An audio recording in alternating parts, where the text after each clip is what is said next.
함께 말씀 나누겠습니다. 오늘은 주님의 선하신 의도를 믿자, 주님의 선하신 의도를 믿자라는 제목으로 하나님 말씀 증거하겠습니다. 오늘 본문을 보면요, 아주 당혹스러운 장면이 나옵니다. 주님이 한 여인을 개라고 부르시고 있기 때문이지요. 주님이 개라고 부르십니다. 한 여인을.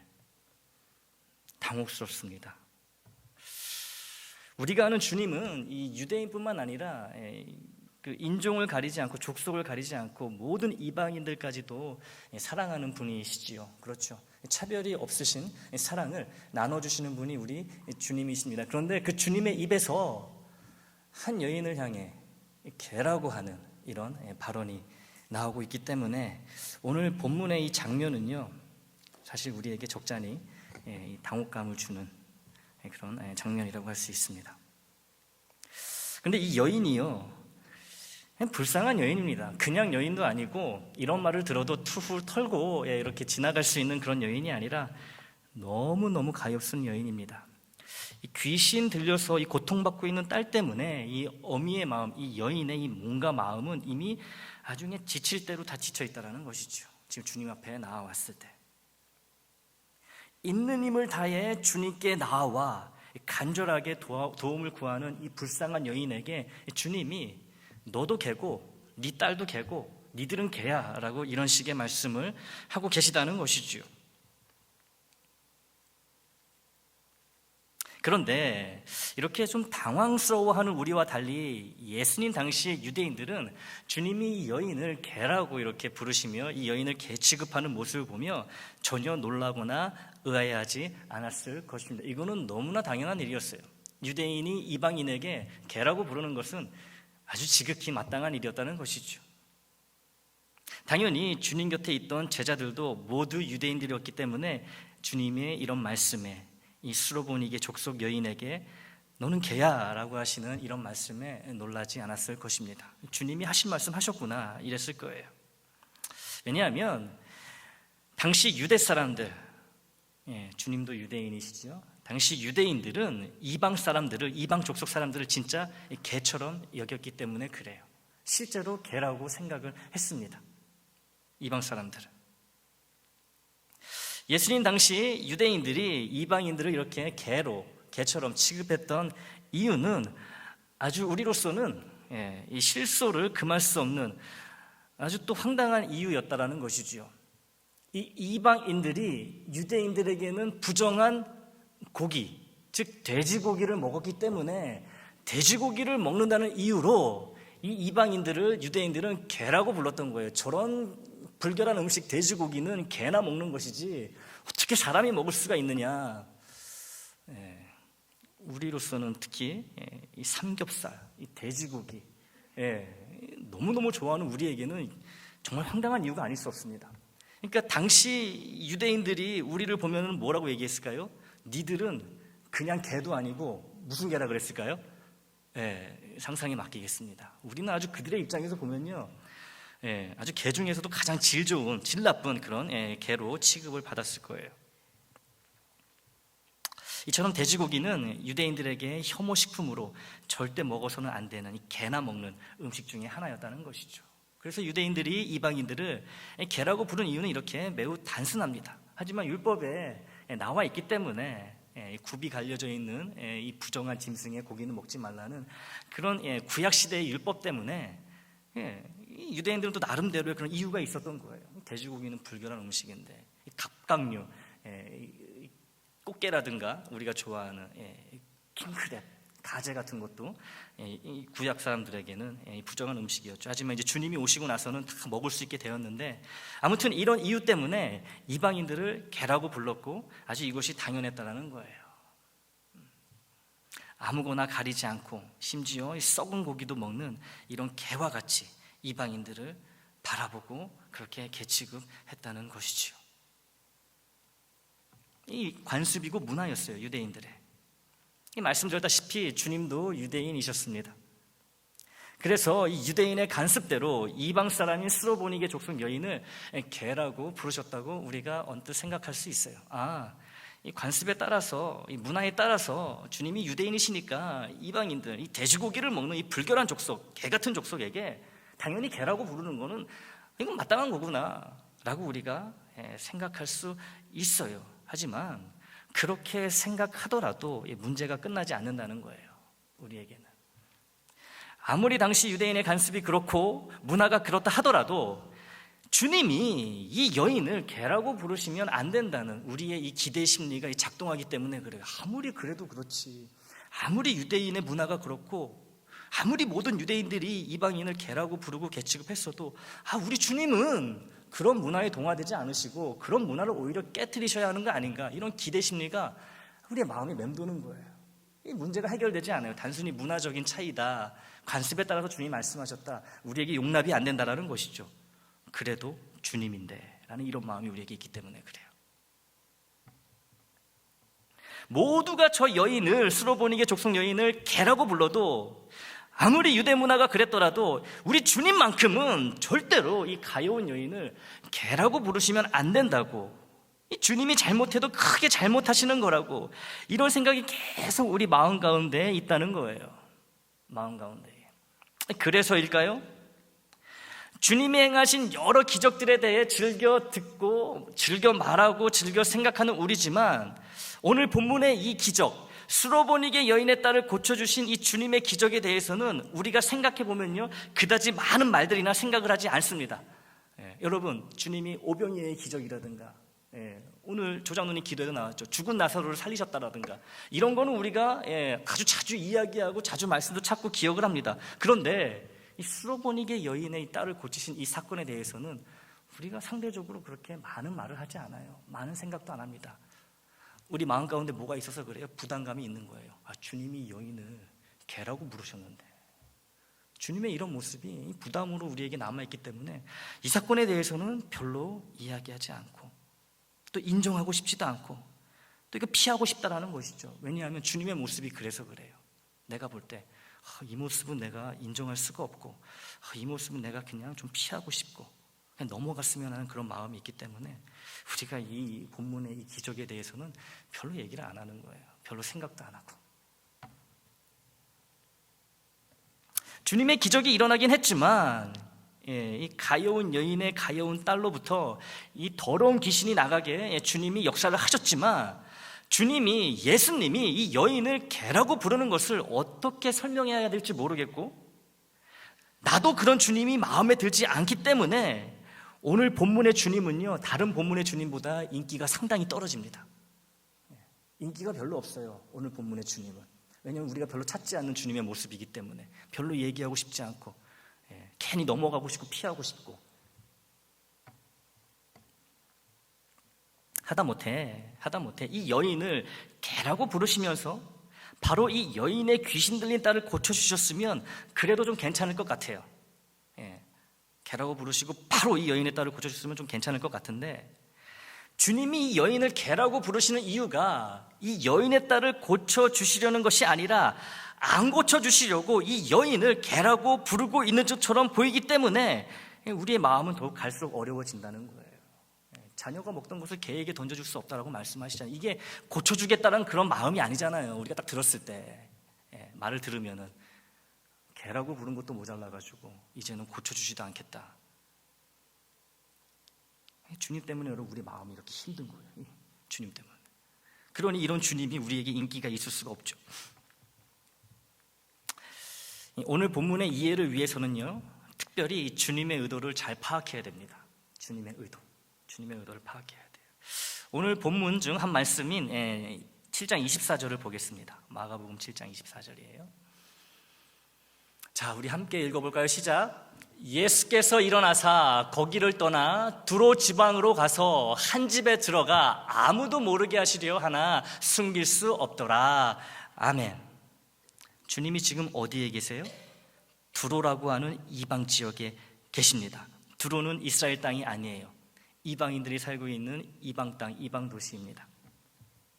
그런데요, 누가 주님 보고 오라 해서 이 이방 사람들이 득실득실거리는 두로로 가신 것이 아니에요. 주님이 원하셔서 자발적으로 두로로 가셨고 지금 거기에 머물고 계신다라는 것이죠. 여러분, 여기에 주목하셔야 됩니다.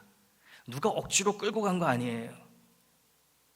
주님이 자원하셔서 자발적으로 이방인의 땅, 그 개와 같은 이방 족속들이 득실거리는 그 두로 땅으로 가셔가지고요, 스스로 가셔가지고요, 거기서 스스로 머물고 계신다라는 거예요. 누가 거기서 머물러 주십시오 얘기한 적 없어요. 주님이 그렇게 다 지금 하고 계신 거예요. 수로보니게 여인이 주님을 찾아오기 전에 주님은 이 여인을 만나시러 두로로 먼저 가셨던 것이고, 거기에서 이 여인을 먼저 기다리고 계셨던 것을 우리가 봐야 된다는 것이지요. 주님은 먼저 찾아가신 거예요. 먼저 그 여인을 찾아가서 기다리고 계셨던 것이지요. 유대인의 입장에서 보면 두로는 수많은 이방인들, 수많은 개들이 살고 있는 아주 더러운 도시입니다. 더군다나 이 두로는요, 이 두로라고 하는 도시는 이사야 23장이나 에스겔 28장에서처럼 종종 그 교만과 제약으로 인해 하나님의 심판을 받아야 하는 도시로 묘사되고 있어요. 따라서 이 두로 사람들은 유대인들에게 이방인 중에서도 특히 멀리하고 피해야 할 개 중에서도 아주 더러운 개로 여겨졌던 것이지요. 근데 그런 곳에 주님이 스스로 가시고, 그리고 거기에서 이 수로보니에게 여인이 올 때까지 기다리고 계셨다라는 거예요. 누가 원하지도 않았고 시키지도 않았고 주님이 알아서 스스로 이렇게 하셨다라는 것이죠. 이러한 배경을 볼 때 오늘 본문처럼 예수님께서 두로 지역을 방문하여 그곳에 머물고 계시고 그곳의 이방 사람들, 즉 개들과 교류하신 것은 당시 유대인들에게 충격적인 사건일 수밖에 없습니다. 주님이 일부러 원하셔서 특히나 더러운 개와 같은 이방인들이 살고 있는 두로에 오셨고 머물고 계시면서 이 수로보니게 여인처럼 개 취급받는 자들과 말을 섞고 계신다는 사실에서 우리는 주님의 진짜 의도를 파악할 수 있는 실마리를 발견하게 됩니다. 먼저 가신 거예요. 개들이 살고 있는 개와 같이 더러운 두로에 가셔가지고요, 주님이 그곳에 있는 사람들과 교류를 하고 교제를 하고 계십니다. 여기에서 오늘 주님이 여인을 개라고 부르신 그 의도를 우리가 찾을 수 있는 실마리를 발견할 수 있다는 것이죠. 수로보니게 여인과 그 딸을 개로 취급하고 개에게는 자녀의 먹이를 주지 않는다고 하시며 이 여인의 딸을 고치실 마음이 없는 듯이 말씀하시는 주님의 이 모습은 잠시 옆에 내려놓겠습니다. 여러분, 이 생각, 부담되는 주님의 모습은 잠시 옆에 내려놓으시길 바라요. 대신 다른 측면에서 주님을 생각해 보겠습니다. 이 더러운 개들이 가득 득실거리는 이방 도시 두로로 먼저 찾아오시고, 더러운 개들 중 하나인 수로보니게 여인이 찾아올 때까지 그곳에서 기다리시고, 이 여인이 찾아와 말을 걸자 그 말에 응답하고 계시는 주님의 모습을 상상해 보시기 바랍니다. 주님이 두로에 살고 있는 이방인들을 정말로 개 중에서도 특히 질이 안 좋은 아주 더러운 개로 여기셨다면 주님이 두로에 자기 발로 걸어가셨을까요? 정말로 그들을 개라고 생각하셨다면 여러분, 그 두로에 가셨겠어요, 주님이? 주님이 수로보니게 여인을 정말로 개로 여기셨다면 그 여인이 찾아왔을 때 만나주셨을까요? 만나주셨을까요? 개인데, 개가 찾아왔는데, 개가 사람을 찾아왔는데, 그것도 아주 더러운 개가 왔는데 만나겠습니까? 만나셨다 하더라도 그녀를 정말 개로 취급하셨다면 그녀와 말을 주고받으셨을까요? 여러분, 말이란 건요, 사람과 사람 사이에 오고 가는 게 말이잖아요. 그렇죠? 사람과 개 사이에 말이 오고 갈 수는 없잖아요. 뭐 교감은 있을 수 있겠지요. 교감은 있을 수 있겠어요. 하지만 말은 안 통하잖아요, 여러분. 근데 주님은 이 여인과 지금 말을 하고 계시는 거예요. 대화를 하고 계십니다. 주님이 그녀를 개로 여기셨다면 그녀가 하는 말은 한마디도 대꾸할 가치가 전혀 없는 그냥 개 짖는 소음에 불과했겠지요. 개가 짖는데 여러분 거기다가 무슨 말을 합니까? 너는 실컷 짖어라, 나는 내 갈 길 간다, 이거 아니겠어요? 그런데 여인을 맞이하시고 여인이 말하면 대답하시는 거예요. 이렇게 볼 때 주님이 이 수로보니게 여인을 개라고 부르시고 그녀의 딸 역시 개임으로 사람에게만 허락된 치유의 기적을 개들인 두 모녀에게 베풀 수 없다는 주님의 이 말씀을 들리는 그대로 액면 그대로 받아들여서는 안 된다는 것을 알 수 있습니다. 들리는 대로 여러분 그대로 받아들이면 안 된다는 거예요. 주님의 이 말씀을. 여러분 우리가 티는 안 내지만 주님이 어떻게 이 불쌍한 여인을 개라고 부르고 이 여인의 딸까지도 개라고 부르고 이 개 같은 이런 이 종자들에게는 치유해 줄 수 없다고, 은혜를 베풀 수 없다고, 이런 이 본문의 말씀을 보면서 우리가 티는 안 내도 이렇게 당황하고 실망하는 이유는 이 주님의 이 말씀을 이 주님의 의도와 상관없이 내 생각과 내 기준에 따라 이해하며 받아들이고 있기 때문에 그렇다는 거예요, 여러분. 주님의 이 모습에 우리가 부담감을 느끼고 거부감을 느끼고 때로는 실망하고 차라리 이 말씀은 내가 몰랐으면 더 좋았을 텐데 이 말씀에 대해서 별로 얘기하고 싶지도 않고, 그런 이유는 주님의 의도와 상관없이 왜 이렇게 말씀하셨을까, 이거는 생각하지 않고 들리는 그런 말 그대로 내 기준에 따라서 내 생각에 따라서 그 말씀을 받아들이니까 주님의 이런 모습에 당황한다는 것이죠. 실망도 하고 실족할 수도 있어요. 실족할 수도 있습니다. 여러분, 한 사람의 의도는요, 그 사람의 지나온 행적을 보면 어렵지 않게 가늠해 볼 수 있습니다. 그 사람의 의도는, 그 사람의 지난달의 모습을 보면 쉽게 알 수 있다는 것이지요. 늘 악한 일을 일삼는 사람이 이번만큼은 나의 의도가 선한 의도, 좋은 의도, 착한 의도였다고 이리저리 떠들고 다녀도 그 말을 믿어줄 사람은 없겠지요. 왜냐하면 그 사람의 행적이 늘 악했기 때문에 이번 일도 마찬가지로 그 사람이 악한 의도로 악한 마음을 갖고 악하게 했다라는 그런 우리의 믿음이 있기 때문에 그 사람의 행적을 통해서 우리는 그 사람의 말을 믿지 못합니다. 그 사람이 아무리 설명을 해줘도 못 믿어요. 왜냐하면 늘 악한 일을 해왔기 때문에. 그가 어떤 사람인지 모르는 사람은 속아서 믿을지 모르지만 그를 아는 사람은 그의 지난 행적을 통해 그가 거짓말을 하고 있다는 것을 단번에 알아챕니다.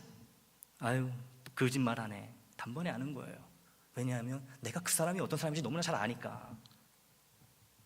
반대로 늘 선한 일을 해오던 사람이 어느 날 이해하기 힘들고 받아들이기 힘든 말이나 행동을 할 경우엔 우리가 어떤 반응을 보이죠? 우리는 그 사람을 무턱대고 정죄하거나 비난하지 않습니다.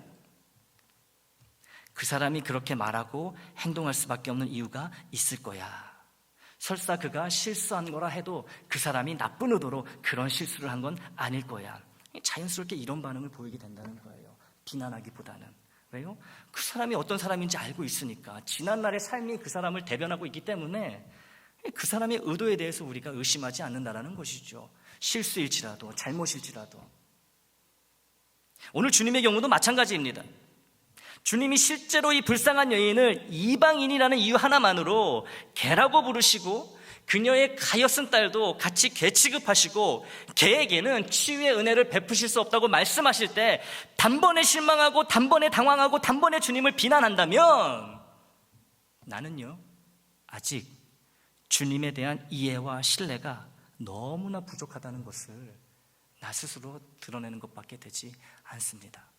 여러분, 오늘 주님의 이 본문 속에 드러난 주님의 이 모습에 내가 실망하고 당황하고 주님이 어떻게 이러실 수 있을까, 이 상처를 받는다면 주님의 잘못이 아니고 내 잘못이라는 거예요. 어떤 잘못이요? 주님이 왜 이렇게 말씀하셨을까를 생각하지 아니하고 들리는 말 그대로 내가 받아들이고 내 기준에 안 맞으니까 주님을 정죄하고 주님에게 상처받았다, 실망했다. 이건 왜 그래요? 내가 아직도 주님을 온전히 신뢰하지 못하기 때문에 그래요. 주님이 무슨 말씀을 하시든 어떤 일을 하시든 주님은 항상 선하신 분이다라는 그런 확신이 내게 부족하기 때문에 내기에 거슬리면은 이게 주님일지라도 실망했네, 상처받았네, 예수를 다시 생각해 봐야 되겠네, 예수를 믿어야 되나, 이런다는 거예요. 이런 모습은 뭐라고요? 내가 주님을 아직도 너무나 모르고 있다는 거예요.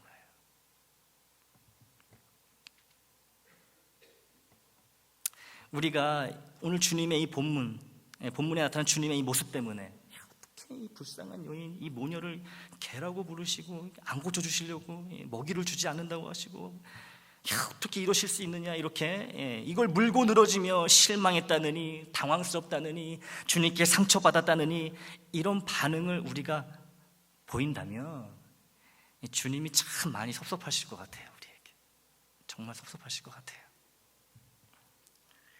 내가 너한테 그 정도밖에 안 되니? 내가 널 위해 십자가에서 대신 죽고 하나님의 자녀로 삼아주고 나의 형제 자매 친구라고까지 불러주고 하늘나라 하나님 나라를 함께 유업으로 받는 축복을 주었는데 개라고 하는 이 한마디 말 때문에 나한테 실망하고 상처받았다며 나를 비난하니? 우리 사이의 신뢰라는 것이 이렇게 얄팍하니? 내가 언제 너를 실망시킨 적 있니? 내가 왜 이 여인을 개라고 부르고 그렇게 말했는지 그 이유에 대해서는 생각을 조금이라도 해봤니?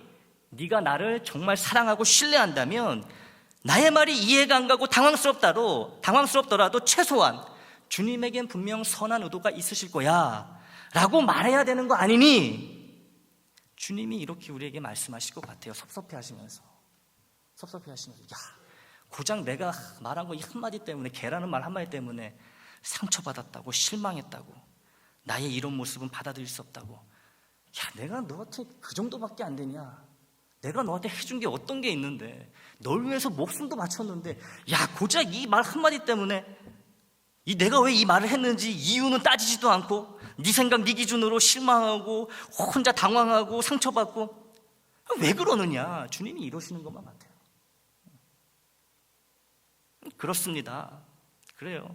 오늘까지 주님이 나를 위해 행하신 일들과 행적을 진지하게 생각하는 사람이라면 오늘 주님의 이 말씀과 모습에 당황할 수는 있어요.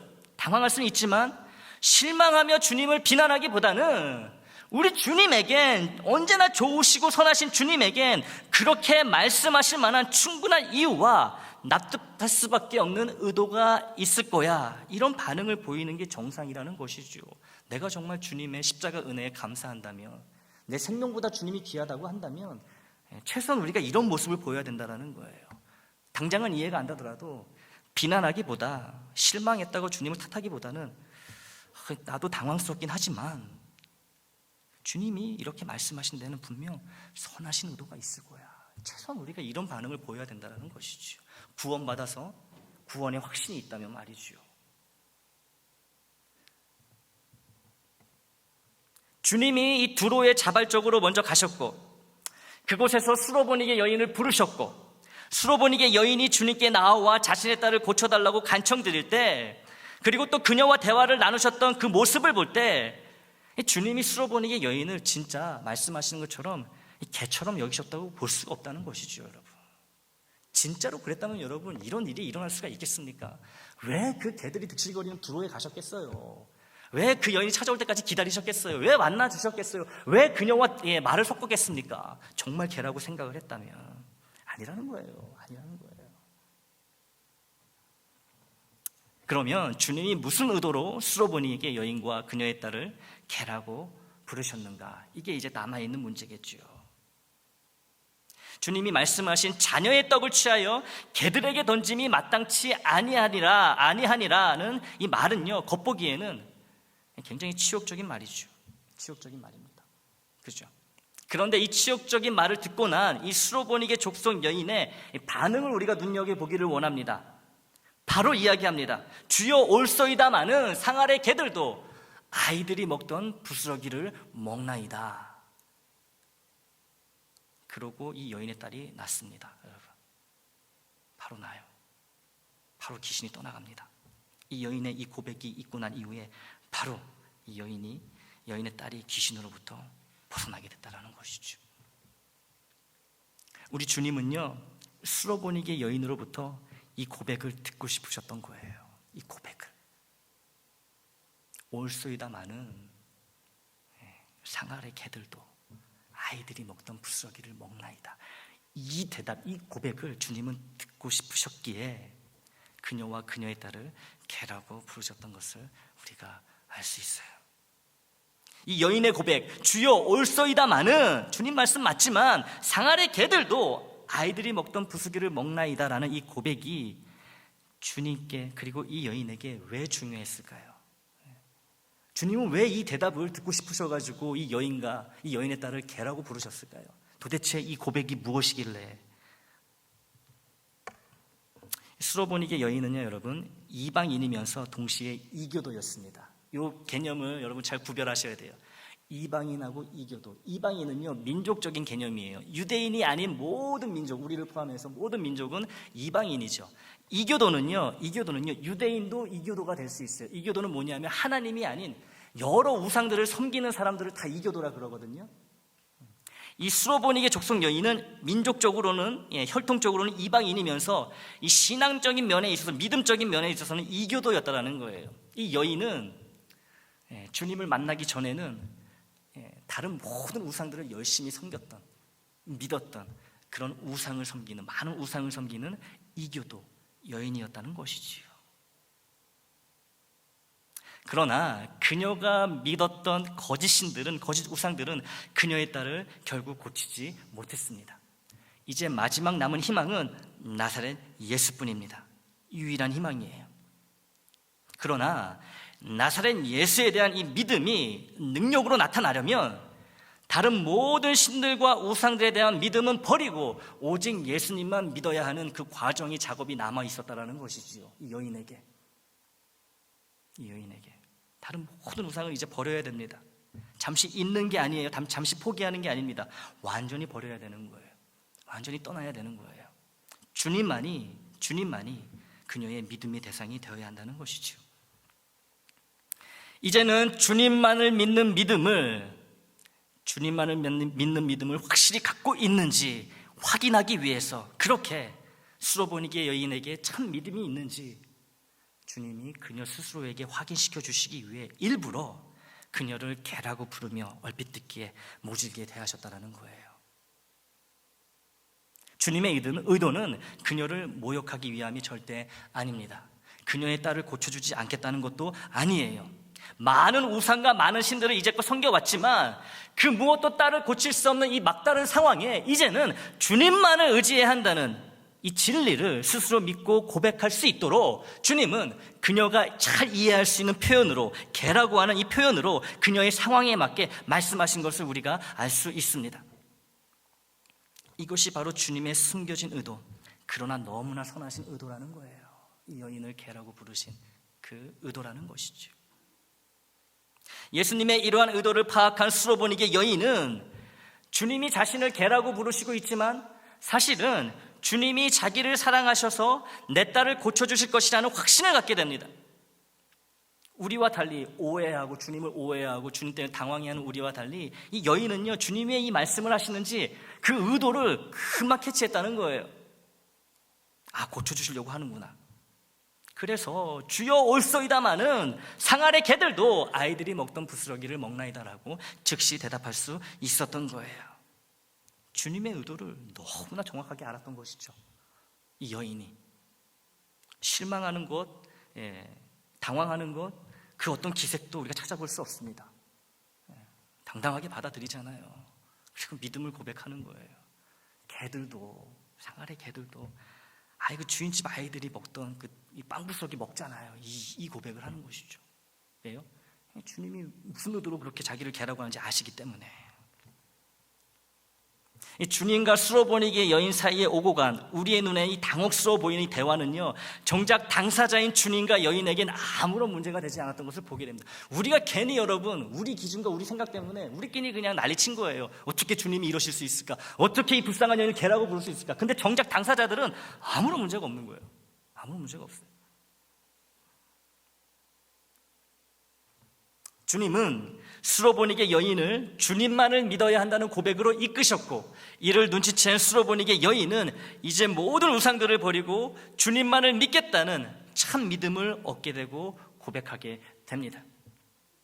주님의 의도를 이해하고 나면 오늘 본문 속 주님과 여인의 대화는 이런 내용이 됩니다. 나사렛 예수만이 네 딸을 고칠 수 있다는 믿음이 내게 있느냐?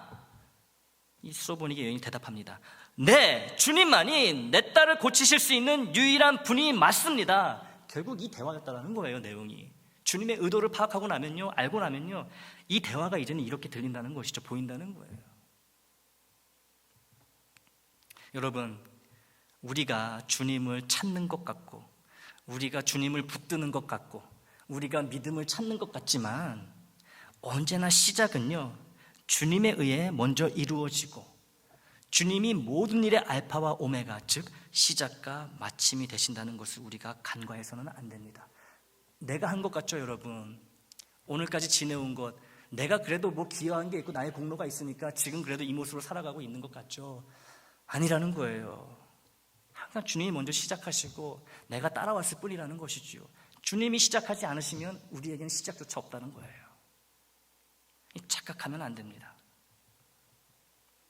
우리가 찾을 수 있는 곳에 주님이 먼저 와 계시기 때문에 우리가 주님을 찾을 수 있는 것이고요, 주님이 우리에게 붙들려 주시기 때문에 우리가 주님을 붙들 수 있는 것입니다. 무엇보다 우리는 주님의 의도를 파악하는 것이 중요합니다. 선뜻 받아들이기 어렵고 힘든 상황을 내게 허락하실 때에 주님께 실망하며 상처받기보다는 주님이 나의 믿음을 더 견고하고 강하게 하시려는 좋고 선한 의도로 내게 이런 상황을, 이런 처지를 허락하신 거라는 이 신뢰가 우리에게 있어야 합니다. 이런 신뢰가 있어야 되는 거예요. 주님의 의도에 대한 변함없는 신뢰와 지지를 보내는 것은 성장하는 그리스도인의 필수 요소라고 할 수 있습니다. 수로보니게 여인은 자신을 개라고 부르시는 주님의 말씀을 듣고 그 즉시 주님의 말씀이 옳다고 인정합니다. 주님을 신뢰하니까, 주님의 의도를 아니까 인정하는 거예요. 아니, 주님 아무리 그래도 그렇지 개가 뭡니까? 이렇게 반응 안 하잖아요. 옳다고 인정하는 거예요. 왜요? 신뢰를 하니까. 나에게 이런 말씀을 하실 충분한 이유가 있다는 걸 아니까, 그것이 선한 의도라는 걸 아니까 주여 옳소이다 먼저 말할 수 있는 거예요. 자신이 생각해도요, 자신의 영적 상태가, 주님을 만나기 전에 영적 상태가 썩은 고기도 닥치는 대로 허겁지겁 먹어치우는 개처럼 이신저신 이우상 저우상 기웃거리며 닥치는 대로 믿고 섬겨왔기 때문에 주님이 자신을 개라고 부르는 것이 당연하고 또 아무런 문제가 되지 않는 거예요. 그러니까 여러분, 주님의 의도를 파악하고 나면요, 주님이 개라고 불러도 그 은혜가 되는 거예요. 야, 이 맞구나, 이게 내가 개구나, 진짜 개구나, 주님 말씀 하나 틀린 게 없구나. 근데 그러면서 나를 사랑하고 계시는구나, 나의 마음을 알고 계시는구나. 이 주님의 의도를 파악하는 게 너무너무 중요하다는 것이지요. 나아가 이제는 아무거나 닥치는 대로 먹어버리는 개처럼 여러 우상들 사이를 헤매지 말고 오직 주님만 의지하고 믿으며 살라는 주님의 의도를 명확히 깨닫게 되고, 그래서 상아래 개들도 아이들이 먹던 부스러기를 먹나이다 라고 이렇게 고백할 수 있게 된 것이에요. 이 주님만을 믿습니다, 이 고백이지요. 이 고백인 거예요. 그녀의 이 답변은 주님 외에는 다른 은혜도, 다른 믿음도, 다른 기적도 없다는 훌륭한 믿음을 나타내고, 이 믿음을 보신 주님은 그 즉시 그녀의 딸에게서 귀신이 떠나가게 하십니다. 이것이 주님의 의도셨던 거예요. 이 여인의 믿음도 살리고요, 그리고 이 여인의 불쌍할 때도 살리시고요, 모두 다 살리시고자 하는 이 말씀이 개라고 하는 이 말씀에서 시작되었다는 거예요. 두 모녀의 소원을 들어주십니다. 여러분, 주님은 이 여인 때문에 두로로 가신 거예요. 그리고 이 여인이 찾아올 것을 아셨던 거예요. 기다리셨던 거예요. 그리고 이 여인에게 주님만을 믿는 그 믿음을 주시기 위해서 개라고 부르셨던 거예요. 그 의도를 알아챈 이 여인은요, 믿음으로 거듭나게 되고요, 자신의 딸도 이제 고침을 받게 됩니다. 두 모녀의 소원이 완벽하게 이루어진 거예요. 주님 때문에. 여러분, 기억하시기 바랍니다. 여러분이 어떤 상황, 어떤 처지에 있어도 우리 주님은요, 그 상황과 그 처지 가운데 먼저가 계신다는 것을 잊지 마시기 바랍니다. 나보다, 우리보다 먼저가 계신 거예요. 그리고 내가 주님을 찾아 나올 때까지 거기서 기다리고 계신다라는 것이죠. 내 상황, 내 처지에 먼저 가서 먼저 기다리고 계시는 거예요. 그리고 내가 주님을 찾으면 만나주신다라는 것이죠. 그리고 나의 간구를 들으시고 응답하십니다. 이때 여러분 꼭 기억해 주시기 바랍니다. 나의 상황과 나의 처지가 너무 어렵고 괴로워가지고 주님께 실망하며 당황할 수 있어요. 하지만 그렇게 실망하고 당황하기엔 주님이 나에게 행하신 지난날의 행적이 너무나 큰 은혜이고 감사이기 때문에 우리가 주님을 계속해서 원망하고 불평할 수 없다라는 거예요. 생각해 보시기 바랍니다. 여러분, 주님을 원망하시기 전에 아이고 주님, 왜 맨날 나에게만 이런 어려움이 있습니까? 왜 맨날 나만 이렇게 고생을 해야 됩니까?